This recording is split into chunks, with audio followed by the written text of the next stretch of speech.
Hi guys, આજે આપણે એકદમ સરસ મજાની બિલકુલ સરળ રીતથી અને એકદમ પરફેક્ટ માપથી પિસ્તાવાળી કૂકીઝ બનાવીશું. જો આ બજારની અંદર ખૂબ જ મોંઘા ભાવની મળતી હોય છે, પણ તમે જો ઘરે બનાવશો ને તો બિલકુલ ઓછા ખર્ચની સાથે અને એકદમ સરળ રીતથી, અને એમનું માપ તમે જોશો ને તો પણ તમને યાદ રહી જશે એવું સરસ મજાના સરળ માપની સાથે આપણે એમને તૈયાર કરીશું.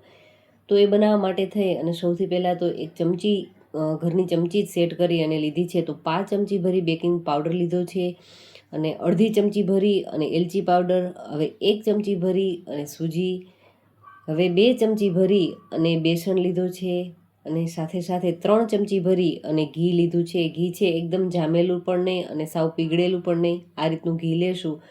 અને એ ખાસ કે નોર્મલ ટેમ્પરેચરવાળું હોવું જોઈએ. 3 ચમચી ઘી લીધું છે. તો સાથે સાથે 4 ચમચી ભરી અને સાકરનો પાવડર લીધો છે. તમે સાકરના પાવડરની જગ્યાએ ખાંડનો પાવડર પણ લઈ શકો છો. અને હવે 4નું ડબલ એટલે કે 8 ચમચી ભરી અને મેંદો લીધો છે.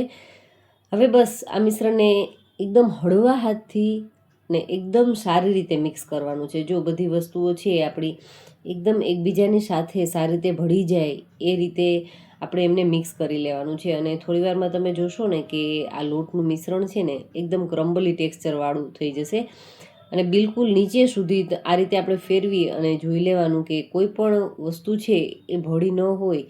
તો આપણે એકદમ સારી રીતે એમને મિક્સ કરી લેવાની જરૂરી છે. અને સરસ મિક્સ થઈ ગયા બાદ આપણે દૂધ લીધું છે, અને દૂધ છે એ પણ નોર્મલ ટેમ્પરેચરવાળું દૂધ લેવાનું છે. અને દૂધને આપણે થોડું થોડું એડ કરતા જશું, અને મીડિયમ સોફ્ટ એવું આપણે કણક છે એ રેડી કરવાની છે. તો દૂધ પણ આપણે લગભગ એમની અંદર 7 થી 8 ચમચી જેટલા દૂધની જરૂરિયાત રહેશે, અને એ તમારી ટૂંકમાં જરૂરિયાત મુજબ તમે દૂધ છે એડ કરી શકો છો. તો થોડું થોડું દૂધ એડ કરવાનું, લાસ્ટમાં આપણે ચમચીની મદદથી કરીશું, જેથી કરીને શું થાય કે દૂધ છે એ વધી ન જાય અને આપણો ડો છે એકદમ સોફ્ટ ન થઈ જાય. તો થોડી કાળજીપૂર્વક આપણે કરીશું, અને થોડું થોડું દૂધ એડ કરી અને બસ આ રીતે આપણે લોટને ભેગો કરવાનો છે. અને જો ખાસ યાદ રાખવાનું છે, લોટને મસળવાનો નથી, માત્ર આપણે એમને સારી રીતે ભેગો કરી લેશું. અને આ રીતે આપણો રોટલીનો ને જે હોય ડો એ રીતનું જ આપણું એમનું ટેક્સચર છે એ રાખવાનું છે.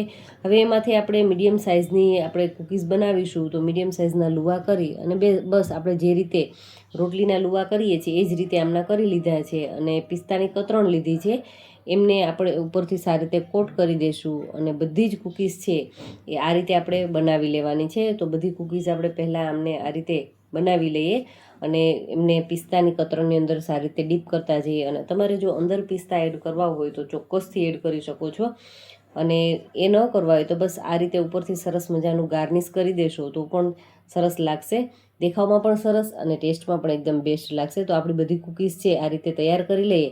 હવે થોડોક મેં સાકરનો પાવડર લીધો છે, એમની અંદર અડધીથી પોણી ચમચી જેટલું દૂધ છે એ ઉમેરી દેશું. અને મિશ્રણને આપણે બંનેને હલાવી અને એકદમ મિક્સ કરી લેશું.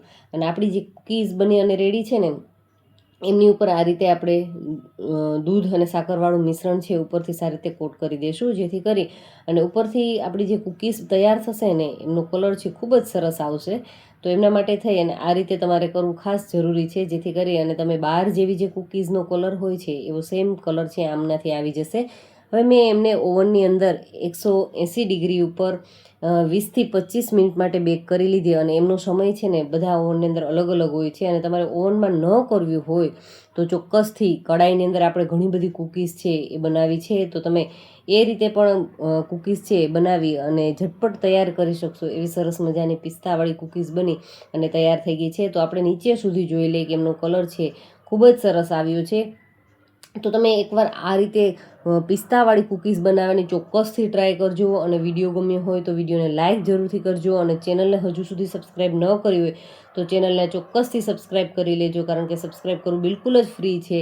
અને તમે એવું ન માનતા કે ઓવનની સાથે જ આ રિઝલ્ટ આવશે, બિલકુલ જ નહીં. ઓવન વગર તમે કડાઈની અંદર તળીએ નિમક છે એ નાખી અને ઉપરથી ડીશની અંદર એલ્યુમિનિયમ કે સ્ટીલની કોઈ પણ પ્લેટની અંદર બધી કૂકીઝ ગોઠવી અને એમની અંદર પણ તમે 20 થી 22 મિનિટ માટે બેક કરશો ને તો આ જ રિઝલ્ટ છે તમારું ઓવન વગર પણ આવવાનું છે.